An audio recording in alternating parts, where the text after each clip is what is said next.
If you are into movies and movie discussions, you've come to the right place. Who am I, you ask? I am the Wiz, and with me today is...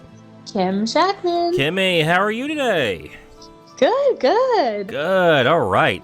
So, Kim, we are here today because we had you and Zero pick out your favorite movies for each other to watch. Mm-hmm. And he chose the 2001 animated film Spirited Away, directed by Hayao Miyazaki. Me and Zero talked a little bit about Hayao Miyazaki in our review of Howl's Moving Castle. I'm pretty sure you have no idea who he is and who Studio Ghibli is until today. But correct. How familiar are you with Japanese anime? I'm not familiar at all. I've never seen one until last night when I watched this film. Really? So this is your first foray into that type of animation?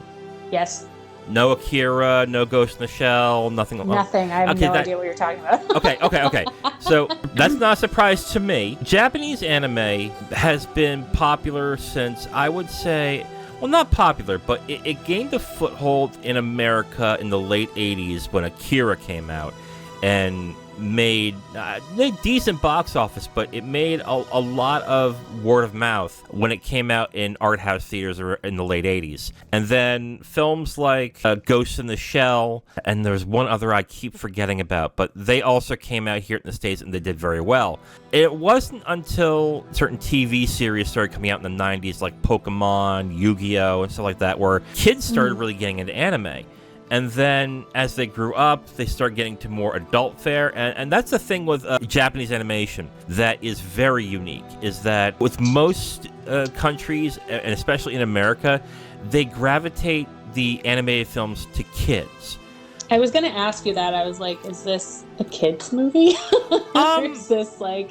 I mean, not this one, I guess this specifically, but for like Japanese anime, like some of them are, some of them aren't. Most of them are not. Japanese anime actually is aired on prime time in Japan. Most of them are there for everybody to watch. So there are adult ones, there's kid ones, but there's a lot for everyone when it comes to Japanese anime. It is the most dominant form of entertainment in Japan. Like, Japan loves their animation. And when did Japan start coming out with anime? Like, has it been like there forever? Like, God, that's a good question. That would be something Zero would know, but I'll have to ask Zero. I'm curious now, because obviously, like you said, in the States it was like the 80s pretty much. Oh, you mean like when it became popular in Japan. movie theaters?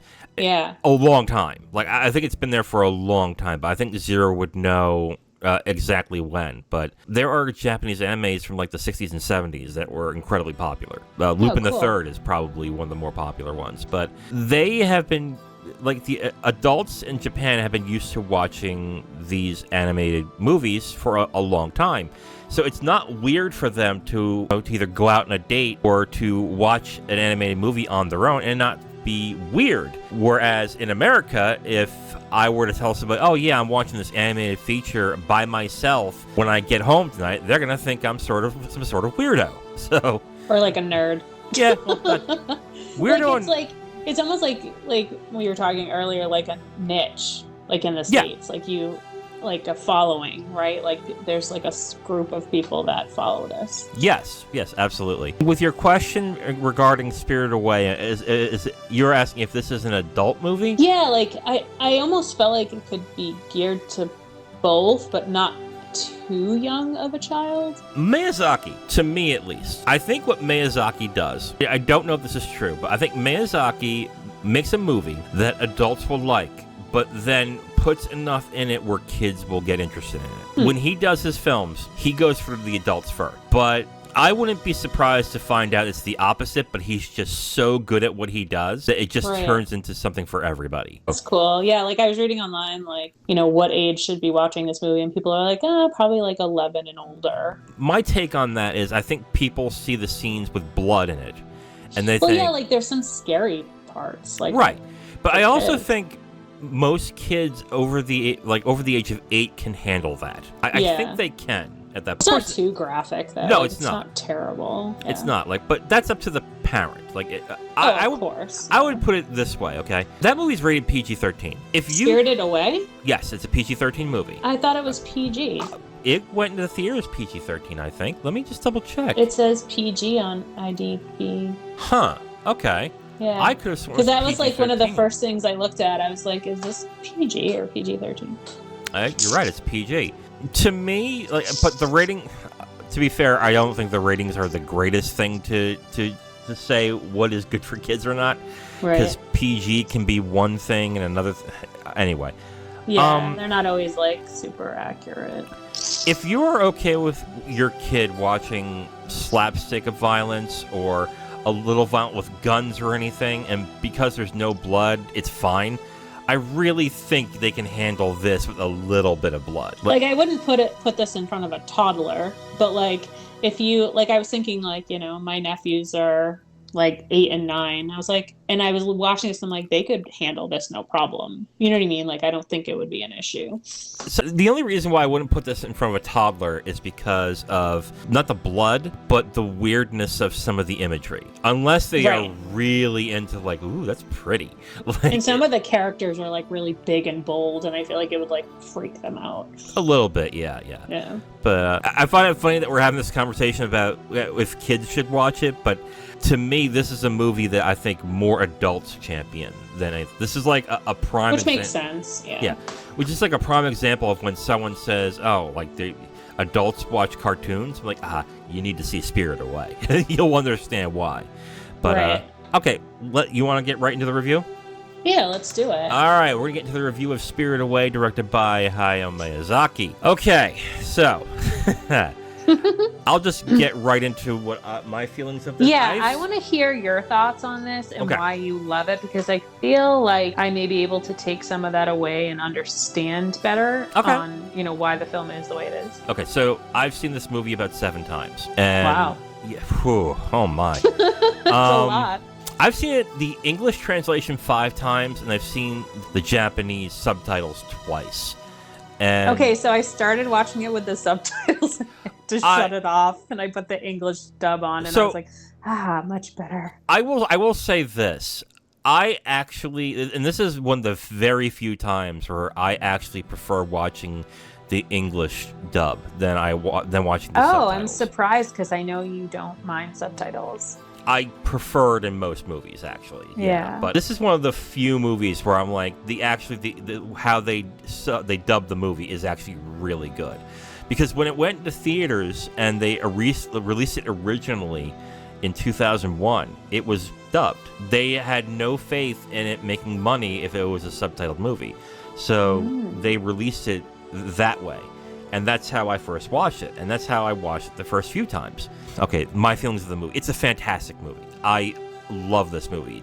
To me, I think I gave you my 100 favorite movies. Yeah, it was in like, what, the top 5? It's number 5. Yeah, it is an amazing movie to watch. I love the boldness of the colors, and the animation is flawless in this movie. It is absolutely fluid, and it looks great, and just the amount of detail in this movie that you get to watch when you're in the bathhouse sequences is amazing. It is unbelievable to watch, and when you learn about what detail and what they had to do to make that happen, and the vast majority of the movie is hand drawn. Like when I first watched it, okay, because I was gonna ask you, like, because like I agree, like I think the colors are gorgeous. I think the animation itself is good, like it flows really well, like everything is just very detailed. But like now I'm curious, like, because I didn't really have a chance to like really read deep into how it was created. So it was all hand drawn? It was the vast majority of it was hand drawn. So this is considered a hand drawn animated movie, but there are certain sequences in the movie that had to be aided with computer animation. The one key example that I tell people about, the one that needed computer animation, remember the scene where Haku and Chichiro are going through the flowers into a certain section of the bathhouse? And they had to go through the flower bushes, and the animation was them going through the flower bushes, and the flower bushes are circling them as they're walking around. That's computer animated. And that's the only way they could have done that at the time. But you wouldn't really notice, like you wouldn't think it is. No, like, I wouldn't know that. It's blended really well. Like, right. But for the vast majority of the movie, it's hand animated. Like it's Wow. utterly gorgeous to watch. The technical stuff, yes, I love the way it looks. I love the music in it. It's just technically. The music is excellent. Yes. I agree. Yeah. Oh my God, yes. Very well done. But what makes me adore this movie is Chichiro, the main character. And it's one of the few movies that I watch where becoming a young woman isn't anything to do with their looks or feeling attractive or feeling like they're growing into them. Like, you know, the standard thing with growing up when you're a woman in movies is basically the standard... Like physical? Yes. Finding your growing breasts. Men are attracted to you and looking at you in a weird way. It's not... And that... Thank God this movie doesn't do that. This movie is about the maturation of a young girl who started off as being, to be fair, a spoiled brat, to then turning into a self-confident, self-reliant, but very self-assured young lady. Like independent. Yes. And the film does it really well without it being very direct with it. It's a subtle transformation of the character for when the end happens. And most people, when they watch it for the first time, they don't catch it until someone points out that, you know, the big thing about this movie is that the main character goes from being a lion brat to someone who can stand on her own 2 feet. And I did catch it. I did understand that, and like throughout the whole thing, because I mean, the beginning she like wouldn't leave her parents' side, right? Yeah. Like, and then, you know, at the end she's, you know, oh, we're gonna go to your new house and your new school, and it's like, okay, I'm not scared. Right? Yeah. Like, they kind of like that, but then like as she transforms throughout the movie, you can kind of pick up on it too, but like you said, they do a really good job of not making it like overly obvious. And then the other thing that this movie does really well, and Miyazaki does this really well in other movies. He had another movie in the 80s called My Neighbor Totoro that did this really well with younger girls. But Chichiro is not like an amazing hero-like person who does amazing things. She's a girl. She's just a regular kid. Right. She's not doing amazing stuff that kids really shouldn't be able to do. She's super scared. Like, yes. She's scared like most of the movie. And she feels like a real person in this movie, like you can see someone who acts like a Chichiro in real life, right. And at no point do they betray that feeling of that character.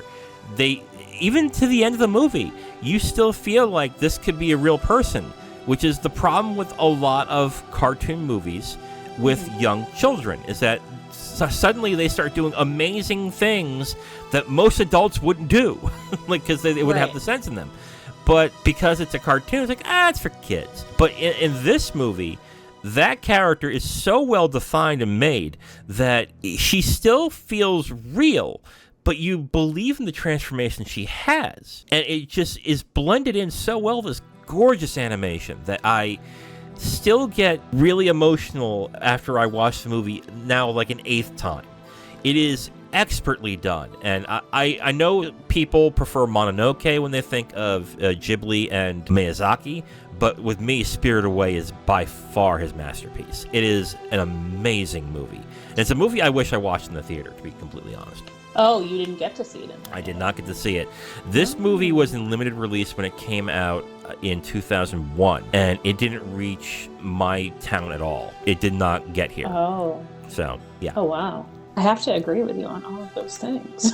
Well, yeah. Because it's like, it's obvious. And I know we'll kind of get into it, but I had a little bit of trouble following some of the storyline. Like, it was something that I did kind of have to Google after the fact to fully grasp the depth of the movie. Okay. I mean, I got it for the most part, but there were some things I was a little like wishy-washy on. Okay, so let me ask you something. Were you able to understand the gist of the plot? Because the plot is... Yeah, okay. For the most part, yes. Okay.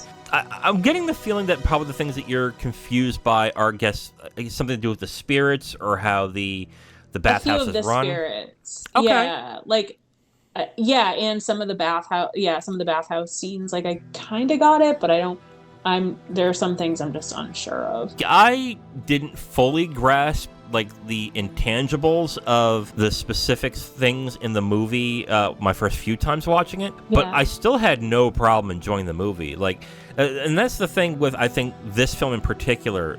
that I do like, and that kept me watching it again, is that, yes, there are certain things in the movie that you're just not going to understand because of the cultural differences between and Japanese directors and American society as they see their entertainment. But I think, and this is kind of, I'm using David Lynch as an example, but I don't think it fits very well. When I watch a David Lynch movie, I'm going in knowing I'm going to be fucking confused about a lot of shit. But the way that the film is done and the way that the imagery is done is so captivating that I'll want to know more.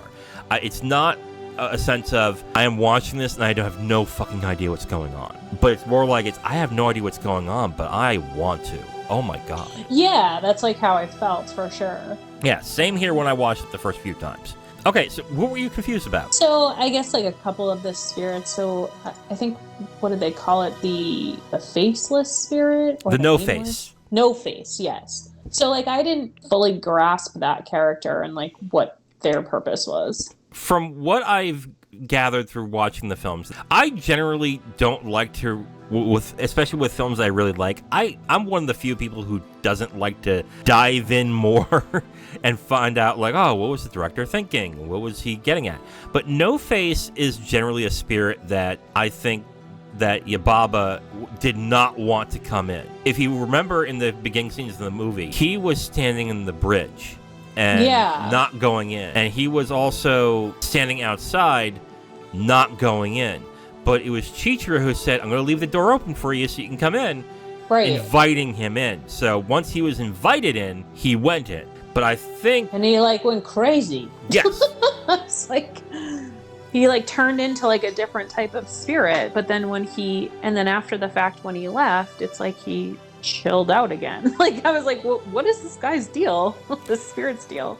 It does feel like Yubaba knew what what No Face was, and deliberately tried to like it was keep like him a out. test. Right. If you also remember in the beginning of the film that Yubaba is bound to actually, when you ask her for a job, she has to give you one. Yeah, it's a contract that she gives you, and she's required. Yeah. I think that's how that world works. When you ask for something, or when something is given to you, you take it, essentially, is what happens. And I think that's kind of the thing with No Face as well. He's a weird one. He's not inherently an evil spirit. Like, you do recognize... Like, Yubaba makes him out to be that towards, like, mid to end of the movie, though, right? Like, that's what I took it as. Yeah. Well, I think Yubaba, she recognized that he is destructive and does not want him in there. But for example, like, she did not want the stink spirit in there, but they allowed them in anyway, just to test Chichiro in that aspect. Yeah, I mean... And then they were praising Chichiro after the fact for cleaning him up. Yeah. Oh man, that sequence itself with the stink spirit is a really well done animated sequence. Like that, it's pretty cool. Like, I was like, what's gonna happen here? Like, and then is the main character gonna die? Like, what is happening? And the way she reacted when the stink spirit came in, she smelled what it smelled like. And her like face was just like her whole body, like all her hair was standing up on end. It was so funny. Oh yeah, it's like that's cute. That's the other thing about watching this film multiple times that you just appreciate is just how detailed everything is. Yeah, that's what caught my eye for sure. Like I was like, wow. Like even like Yubaba's like face and like all the wrinkles and the lines and like the hair. Like I was like, wow. Like this is crazy. And then Bo with how big he is and the detail in the face on the it is amazing. People that watch this movie who are not into, I would say, more artistically inclined, or they don't like how slow the movie is. I kind of felt that in the beginning of it. Okay. Like it was a little bit slower. I was just like, okay, come on. Like what's going to happen? Like, let's go. I want to see what's going to happen faster. But then I feel like it picked up middle of the movie, or maybe I was just so intrigued by it that I didn't notice after the fact. I appreciate that it's a slower movie. Now, it's not like a snail's pace, but it... No, I don't think it's a snail's pace either. It builds. What the movie does... Yeah, I think it does. Like, I have to agree with you there. It builds up. The plot kind of builds and builds and builds, and then... It invokes a mood. It invokes a sense of place. Like, for example, I think in America, okay, if Disney did this, or DreamWorks did this movie. They would have cut this to about 90 minutes, and the movie would start with the parents being in the abandoned theme park area, or the abandoned restaurant area. And then they go through the sequence of turning into a pig, and the other things were like, Chichiro becoming transparent and stuff like that. I think they would cut a lot of that out and get into the bathhouse a lot quicker. But because they didn't, it was able to build a world more dynamically, and I think that the film is better for it. I think when it comes to slowness, and I'm talking about people who watch animated movies and they're thinking of Shrek, Cloudy with a Chance of Meatballs, Frozen, stuff like that. They're thinking, animated movies are for kids. They're like 85 to 90 minutes. Right, so like they're quick to keep attention, yeah. Right. But this movie gets to be slower and gets to be more deliberate with their stuff. Like, the sequence of Chichiro going to see... God, what's her name? What's Yubaba's sister's name? Zaniba. Thank you. Sorry, I have it up on my screen. Oh, no, that's great. Because I'm like, I can't remember anything anymore. I'm too old. I'm with you. So, Chichiro going to see Zaniba would have been a cutaway. I love Zaniba. Oh, yeah. Like, she's so nice. But that sequence of Lynn carting her through the boat to the train tracks, would have been cut. Her going into the train with no face would have been cut. It would have been a straight sequence of Lynn taking her to the track and then Chichiro being there. And that's it. You wouldn't get that intimate scene, which is one of my favorite scenes in the movie, of Chichiro and No Face sitting at the train just living. You wouldn't have that. And well, also, too, like, I feel like it'd be harder for... How do you pronounce it? Is it Bo? Bo. It'd be harder for him to be on, I feel like, Chichiro's side because she took him. He was a mouse? He was like a mouse at that point. Yeah. But she took him on the train and, like, let him see some of the outside world. And, like, that made him just kind of like her more, you know? And that is subtly done, too, because the film doesn't really linger on that. An American movie would. Bo would probably be a much more important character, but in this movie, it's kind of like a side, kind of weird character. But like, I almost forgot he was the mouse. Like, I was like, oh yeah, that's the baby, the big baby. Yeah. There is so much detail and so much little things in this movie that flesh out this entire world, which is what makes watching this movie again and again much more gratifying as the time comes. I adored this movie when I first saw it. I think when this came out, this was 2001, this might have been my number 2 or number 3 movie. I'm not entirely... Like, at that time? At the time, yeah. Now it's a clear number 1. It's my favorite of that year. But it just... Man, it was an amazing movie to watch for the first time. And this was my first Miyazaki and Ghibli film. So that's where I was like, oh my God, they'd make movies like this. Holy shit. Like, well, you told me, you were like, oh, if you're going to watch, if you're going to watch any anime, like, your first movie should be Spirited Away. Yes. Absolutely. It's also kind of not fair because you are watching one of the best right away. So then I'll watch other ones and be like, oh, these suck. This is not a good... You set me up for failure. It's just not as good. Spirited Away is one of those movies that I think I could sit anybody down, and either with their adult or maybe they're in a teenager, and they will enjoy it in some aspect. No, my husband didn't like it. Wow. Okay. He watched, like, a portion of it with me, and he's like, no, this isn't for me. I'm like, okay, like, you're not open-minded. Oh, wow, you're turning into me. I am! Oh, it's crazy. Oh, my God. Somebody pull me back. Well, honey, you just don't... Open-minded. I was like, it's pretty cool. Like, the animation and the color. The colors are gorgeous. Oh, my God, yes. Wow. Like, so, I guess my question for you, besides Chichiro, am I saying it right? I feel like I always pronounce it. Yeah. Who's your other, like, favorite character in the movie? I want to say Haku, but he's not in it that much. Yeah. I gotta be honest with you. Whenever I watch this movie, it's all about Chichiro. And yeah, but I'm saying instead of Chichiro. I'm telling you, But not Chichiro. I know, but I don't think of really anybody else in this I movie. really like Kamaji. Oh yeah. I think he's so cool. Yeah. And he's so kind to her and like takes her in and like he has like so many arms. He's like a spider.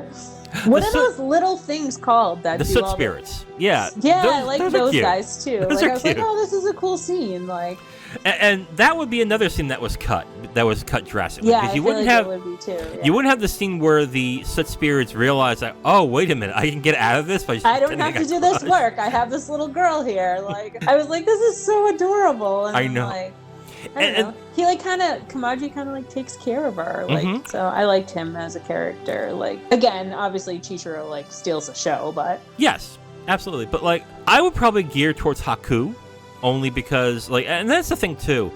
A lot of these characters, this movie, a lot of it is about who you have to be in the outside, but who you are on the inside. For example, when you first meet Lynn, she's kind of a bitch. She's mean. Yeah, she's like, you suck. Like, you're dumb. Like, I'm like, oh my God. But as soon as there is a private moment, she's kind. She's very sweet to Chichiro. Right. Same thing with Kamaji. Kamaji was like, I have nothing for you, leave me alone. But then when he opens up to love Chichiro in this. And he's more kind than he comes out to be. And I think that's also about Chichiro as well, is that they recognize she is a kind person. She is a good person. Right. And she's just in a bad situation. Whereas I think in most movies that are in America, they would make the child into a really insufferable brat. And then something would happen. Overwhelmingly so. Yeah. And something would happen where they would have to change. Like, oh, I need to be a good person now. But that's not what happens here. Chichiro is always a good person. Right. She's scared. Yes, absolutely. I guess I would say my next favorite character is Haku. Only because Haku shares a lot of the same plights that Chichiro has, but Chichiro, he's been doing it a lot longer in this. But like I said, I'm really like searching, but like Chichiro is one of my favorite characters of all time from a film. Like she is just so well done in this movie, and then the way that Miyazaki and Studio Ghibli creates her and has her live in this world, and the subtle things they do with her clothing and the animation adds to her character so much more. It is just an amazingly well-made character, both visually and on the page. It's breathtaking, with her character. Like, I love that character so much. So, like, tell me more in depth about the bathhouse. Like, I get the premise of it where, like, she's in, like, the spirit world, and, like, they have spirits that kind of come and go because they almost need like a break from reality. Like, is that the premise? Like, talk to me more about that, because like I want to make sure I'm like fully understanding it. This would be more something that Zero would probably know a lot more, because it deals with a lot of Japanese folklore. My take on it is that spirits essentially are doing a job. They are spirits and they have these powers, but that's their job essentially. And they come there to recharge. It's not like it's a business well, it kind of is. But it really is essentially that Yubaba is bound to do it, not that she wants to. Like, if you notice, when the bathhouse is not open, she's not there. She goes and does other things. She's like a hawk or whatever. Yeah, I think a crow, but whatever she is, she flies away. But because she's duty bound to operate the bathhouse, that's what she does. It is basically a place there's probably a deeper meaning to it, but it is essentially, the world is that it's a necessary thing for these spirits to have it operated, and that's essentially why they're there. It's a great place to add all these interesting types of animated characters and these interesting looking spirits, that it helps Chichiro understand that there are things that are more than skin deep, that when she watched everything, it looked fucking scary and it looked like really weird. But again, as the movie goes on, she grows, she gets more comfortable, she gets more into more her. confident. Yes. Yeah. You can definitely ascribe more depth to it if you want, but I've really never gotten into more depth with it. But I've known people like Zero who have and still love the movie as it is. Oh yeah, definitely. I just was like, that's what I thought the whole like story and plot was about, but I wasn't 100% sure. So I'm like, am I reading this right? Like, you know what I mean? Like, am I understanding this but no, they did it really well. We kind of already got into spoilers, but That's all right. no, that's all right. What more to talk about here? I mean, screenplay we went through, animation. Yeah, so you saw writing, yes. the writing. You saw the English dub. Yes. Okay. So and it's funny, like every time I looked for the movie, it kept coming up with the subtitle version, and I'm like, no, I know this has an English version because I saw it online, and then finally I found it, and I'm like, oh, thank God, because like I'd started watching, and I'm like, I can't, because I was having a hard time focusing on the subtitles and the animation, because like I wanted to look in both places because it's so pretty looking. Mm-hmm. So I was like, no, I have to listen to the English version. Right. It's just easier for me. Max, where this is on, is terrible. When HBO Max was a thing, you would be able to say, oh, watch Spirited Away, and there's a little toggle that says, do you want to watch in English or in Japanese? And that's all you did. Max, unfortunately, has broken up both. Like, for some reason... I was going to say, like, what the heck? Like, it took me forever to find it.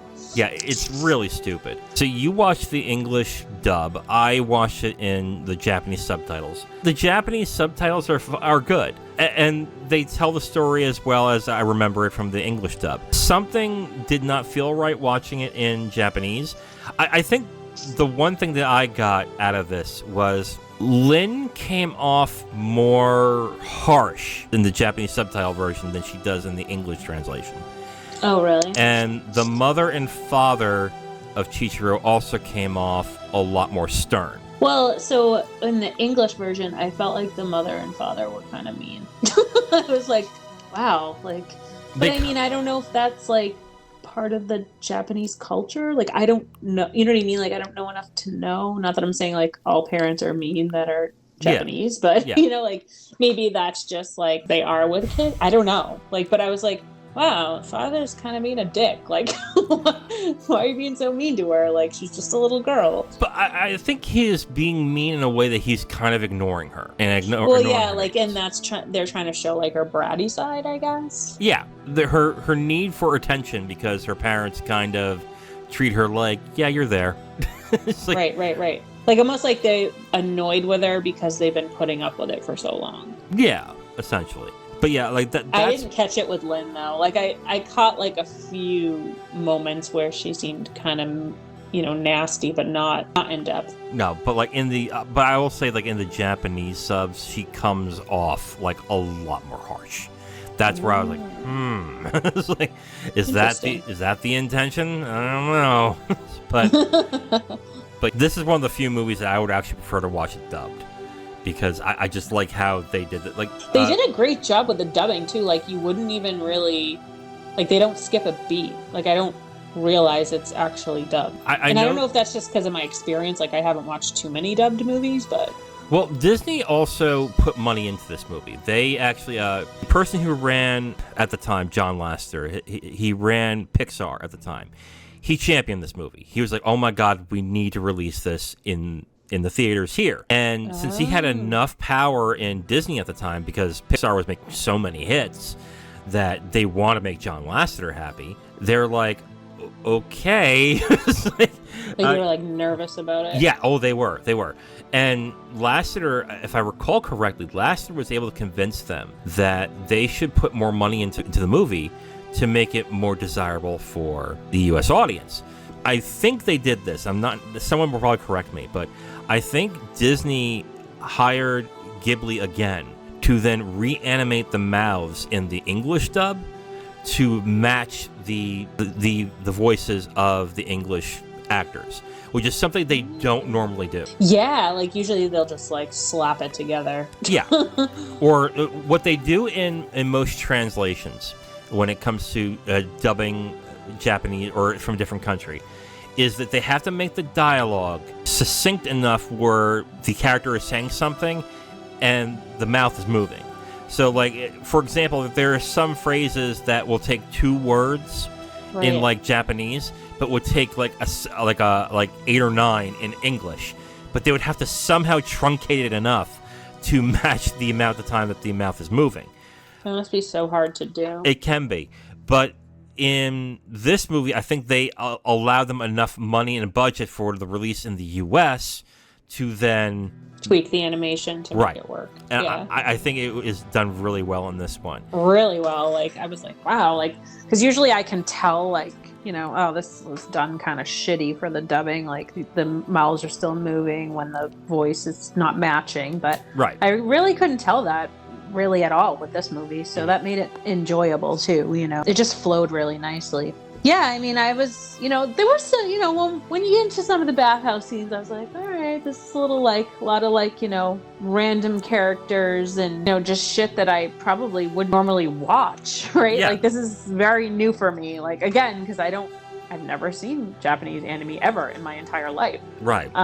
So it was a little bit of, like, maybe, like, a culture shock. I don't know. Like, I was just like, whoa, like, okay, like, these characters are kind of weird, but like I'm still enjoying it. Like, you know what I mean? Like I'm still getting it and understanding it, and like it's really cool to watch. So when you were having the culture shock issue, what roped you in? What kept you wanting to watch? I think it was just like the color and the tone of the movie, and I wanted to see what happened at the end. Like, is she gonna stay in that spirit world forever? Like, how's she gonna get out of here? Like, you know what I mean? Like, or does she not want to get out of here? Or, you know, like, what about Haiku? Like, is he dead? Like, what's happening? Like, it just captured my attention of what's the next step in the movie? You know what I mean? Like, the color of it alone just like really kept me entertained. Like, I was like, wow, this is so cool to watch. But yeah, I think it was just like her journey. Like, okay, well, what's next for her? What does she have to do next to get to the next step and like save her parents? And again, I know we've kind of already ruined spoilers, but like how did she know that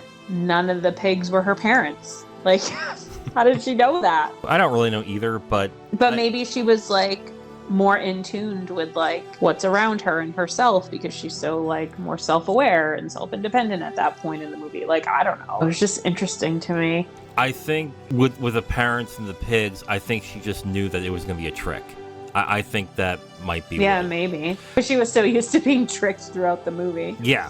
When it comes to movies where I don't fully understand what's going on, okay? Like with Lynch movies, it happens all the time. I'm like, oh my God, what the fuck's happening?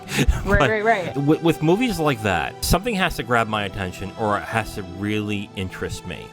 And this movie, well, it didn't really, I don't think it confused me the first time I watched it, but it did make me curious as to what exactly is going on.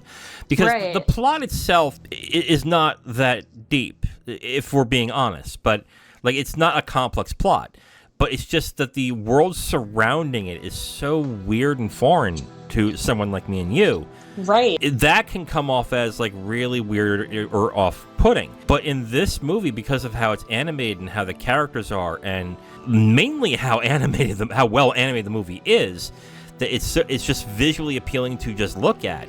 And then in some circumstances, you want to know a little more what's going on. And like you said, like the main character is awesome. Like, oh my God, she's so cool in this movie. Like, so I think that she carried me through it too. Yes, yeah, absolutely, and that's what happened with me too. And as somebody who watches a lot of films and appreciates films and art, there are things that this movie does that most movies that are live action that consider themselves artistic don't attempt. And this movie does it with confidence. I really appreciate that, and it does it well. It's just, oh man, like I said.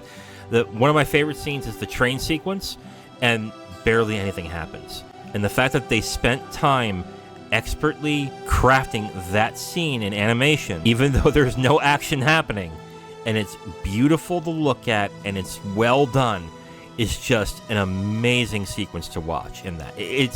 But even, like, the landscapes, too. Like, in it, like, they're so pretty, like... Yeah. Just really colorful and just...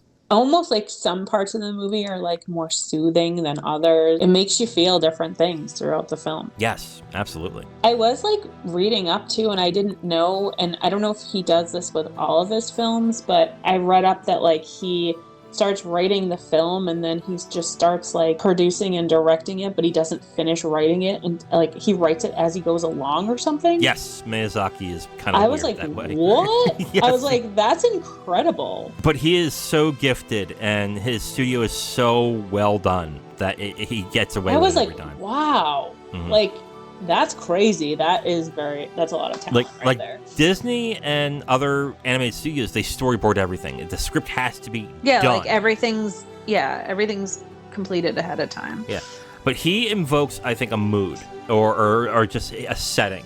Yeah, he's like, how's this gonna go? Okay, well, I feel like it needs to now go. He just is like doing it as he goes along, and it just works for him. Yeah.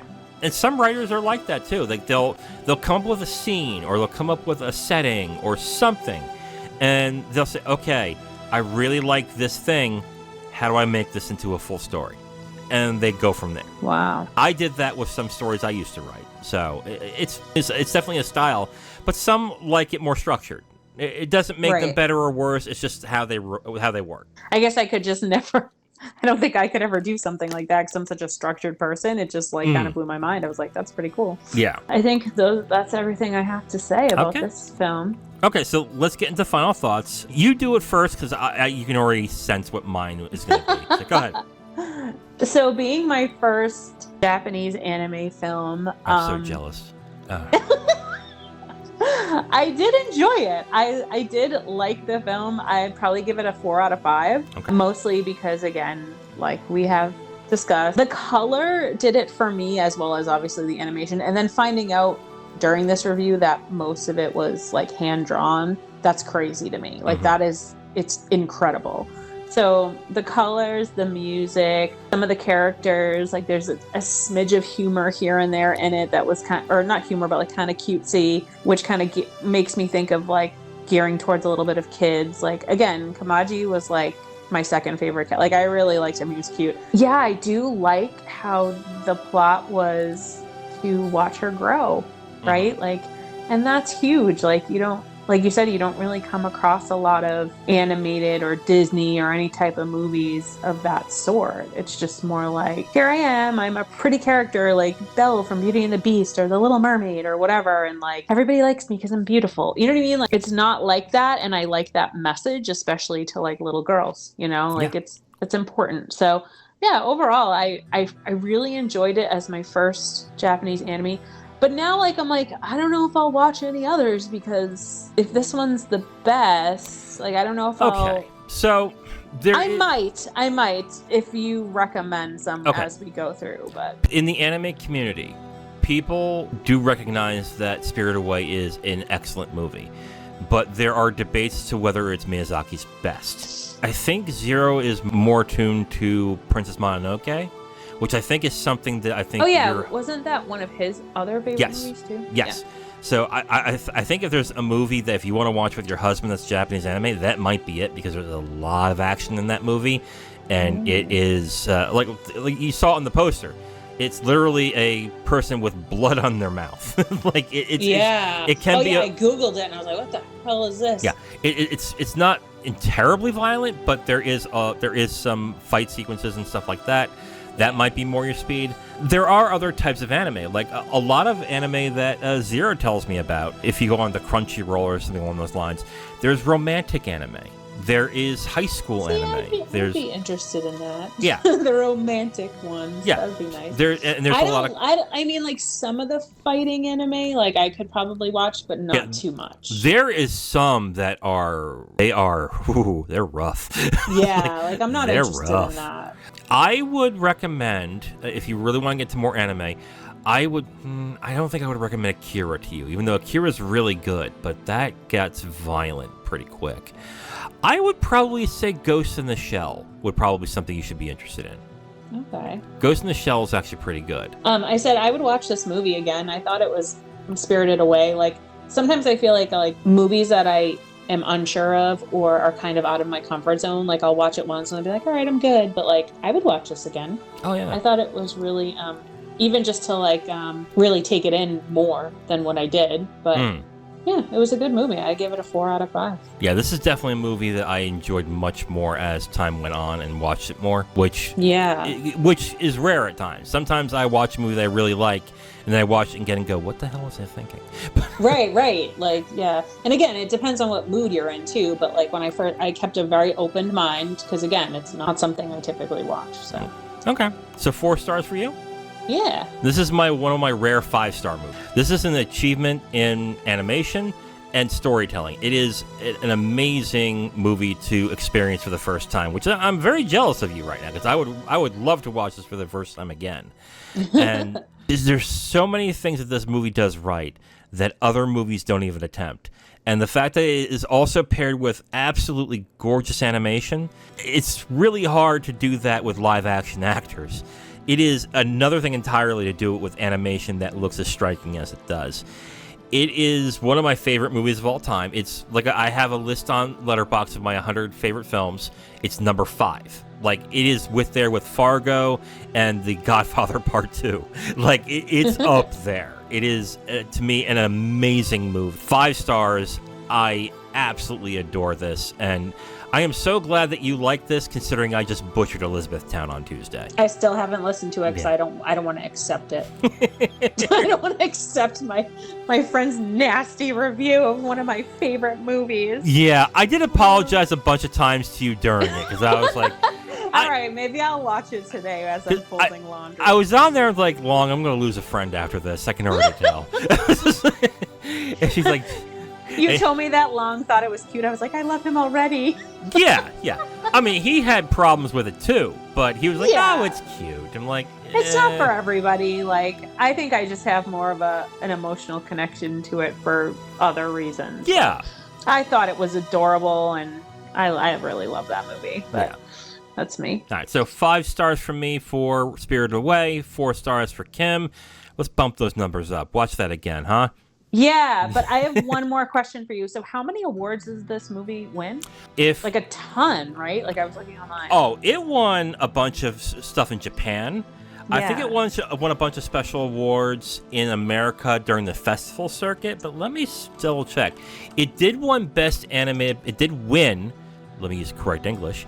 It did win Best Animated Feature at the Oscars, and it's still the only animated feature to win that is not in the English language. In the US. Yeah. So it won that. It's also number 32 on the top 250 of IMDb, which don't even pay attention to the top IMDb. I can't stand that fucking list. Okay. Wow, there's like so many on here, though. Yeah. Like, I'm looking, and I'm like, so there's 1, 2, 3, 4, 5, 6, 7, 8, 9, 10. It actually won a lot of Best Picture winners at certain festivals and association. 31 awards. Mm-hmm. And another rarity, it was nominated for Best Film Not in the Foreign Language at the BAFTAs. That is especially rare for an animated film. Disney awarded it Best Motion Picture, 2003. Were you seeing Satellite Award. Disney? Yeah. Let me look at that real quick. Best Satellite Award for Best Motion Picture, Animated or Mixed Media, 2003. Oh, okay. Okay, so yeah, that makes sense. I was thinking you said Disney Award. I was like, yeah, well, Disney produced Disney. It was the one that was what do you call it? We did amazing. Yeah, it won a Young Artist Award. What? Hayao Miyazaki's in his 70s when he did, or his 60s. Like, wait a minute. He ain't a young artist, and he was doing that for a while. It became something of a big deal when it came out, like with like film buffs like me, or like film lovers like me. It was a big deal. Oh, look at that. Boston Society of Film Critics Award. Yeah. Special commendation. Yeah, it won a lot of special commendations. Like Boston. They wanted to basically, like a lot of festivals and a lot of film critics circles, they wanted to award it something because of not only because of what it was just how gorgeously animated it was, but that it finally got released here. Like I mentioned Akira and Ghost in the Shell. Mm-hmm. Those movies got released in theaters at like 2 or 3 theaters. Literally. Oh, like wow. Chicago, LA, New York. And the fact that they made money was a big deal. Like, from just those places. When they did Spirited Away, it got a wider release, but it also had the backing of Disney, which is a big deal.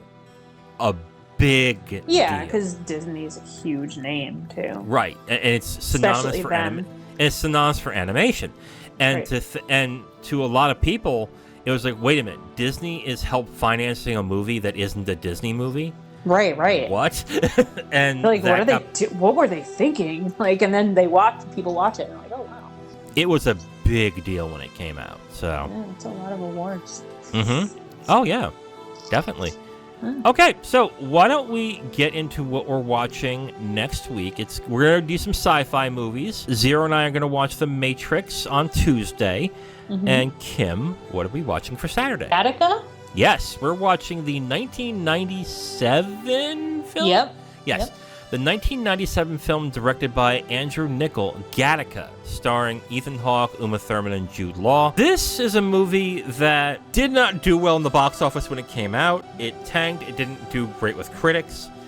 But it's one of those movies as time went on gained a more appreciation with certain film lovers. So I'm kind of excited to see it because I love those those two actors and the actress, Uma. Jude Law is pretty easy on the eyes, too. So, Jesus Christ. There's that.